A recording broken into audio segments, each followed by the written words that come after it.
আমাকে কবরে রাখার পর ফেরেশতা চলে আসে। ফেরেশতা আসার পর রূহটাকে আবার ফিরিয়ে দেওয়া হয়, বসানো হয়, প্রশ্ন করা হয়, প্রশ্নের উত্তর দেওয়া হয়। ভালো হলে জান্নাত হয়, আর যদি খারাপ হয় দুজকের টুকরা হয়ে যায়। আমাদের দেহটাকে মাটির সাথে মিশিয়ে দেওয়া হয়, মাটির সাথে মিশে যায়। কিন্তু আমাদের আখিরাতের পথিক যখন আমাদের আখিরাতের জন্য উঠানো হবে, তখন মাটি থেকে আমাদের দেহগুলিকে একত্রিত করা হবে।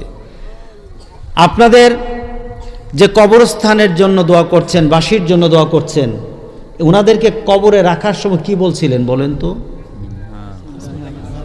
না না, মিনহা খালাকনাকুম ওয়া ফিহা নুঈদুকুম ওয়া মিনহা নুখরিজুকুম